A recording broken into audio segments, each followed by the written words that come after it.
Otep à tous, nous allons venir aux nouvelles du front. Et les nouvelles sont bonnes. Les amis, on va commencer par le Rutshuru. 2 bataillons de milices de l'armée rwandaise venaient en renfort dans le Rutshuru. Les 2 bataillons ont été encerclés par les Wazalendo et les FARDC. Les amis, ils ont été neutralisés. Il y a eu plus de 1300 qui ont été envoyés au repos éternel et près de 200 blessés. Là, nous sommes dans le Rutshuru. C'est un carnage. C'est un échec de l'armée.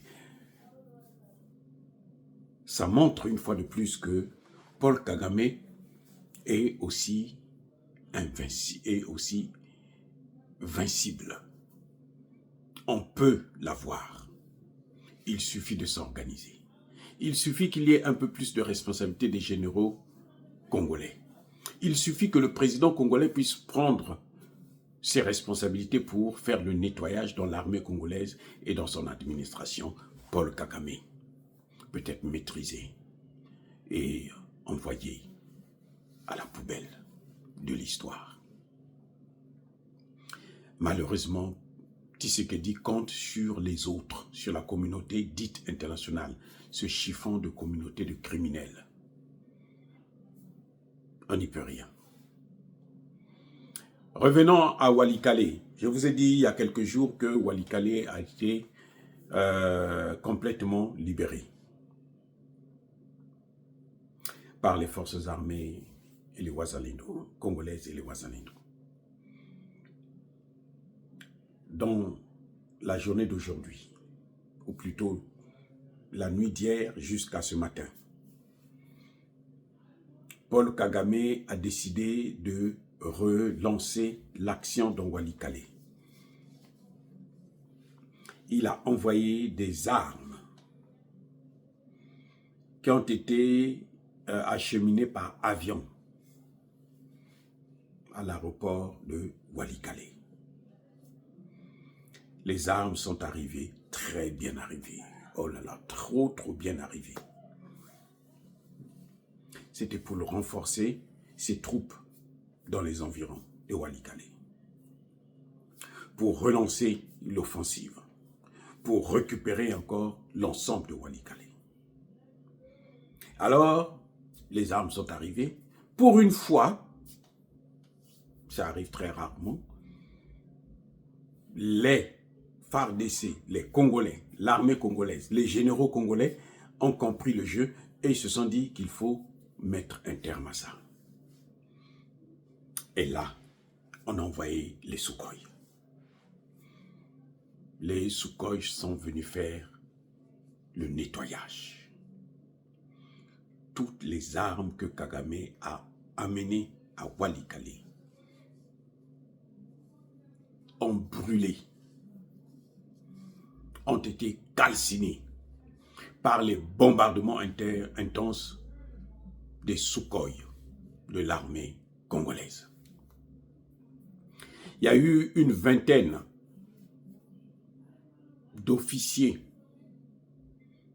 rwandais et comme par hasard, des Français, 4 Français, des instructeurs français, 4. Parce qu'apparemment, on a découvert que l'uniforme qu'ils portaient, il y avait le drapeau français. Donc, on est en droit de déduire que ce sont des Français. Ils ont été envoyés au repos éternel. Je ne sais pas si, comment vous l'appelez, Emmanuel Macron va déclarer ça devant les Français, s'il va leur dire pour une fois la vérité, que c'est lui qui est en train d'alimenter cette guerre, c'est lui qui veut la guerre en RDC, c'est lui qui continue à encourager Kagame à faire ce qu'il est en train de faire. Mais le Congo ne tombera pas. C'est ça, le seul espoir que nous avons, c'est que le Congo ne tombera pas. Quelles que soient les circonstances, on va encore perdre des hommes, mais il ne tombera pas. C'est Kagame qui finira par tomber. Donc, dans le Rutshuru, plus de 1300.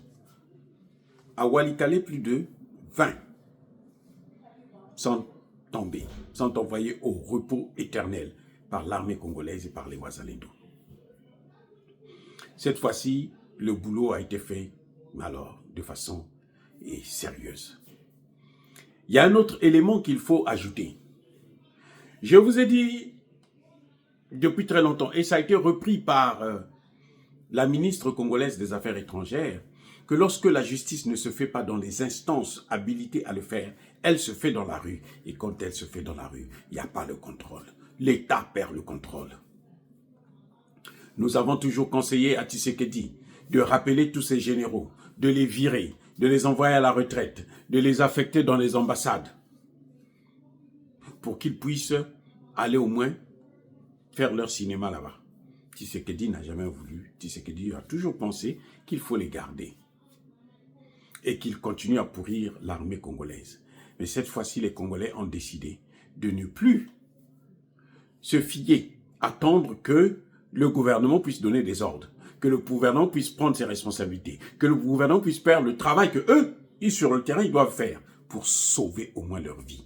Ce qu'ils ont fait, c'est que maintenant, là, ils sont en train de massacrer, de neutraliser les généraux traîtres. Dans l'est du Congo, aujourd'hui, il y en a un qui a été envoyé au repos éternel. Et ça, ce n'est pas le premier. Et ce ne sera pas le dernier. Malheureusement, parce que le Congo, le gouvernement congolais ne prend pas ses responsabilités. Alors, les jeunes sont obligés de prendre leurs responsabilités pour sauver leur vie. Les amis, encore une fois de plus, soyez bénis, abondamment bénis par le Dieu des Kémites et par nos ancêtres angélisés, mais que tous ceux qui persécutent le continent africain le pillent et le déstabilisent, qu'ils soient noirs, blancs, chinois, arabes, juifs, indiens ou qui qu'ils soient punis, maudits, foudroyés, neutralisés, écrasés, effacés par le Dieu des Kémites et par nos ancêtres angélisés. Vive l'Afrique éternelle, j'ai dit et j'assume.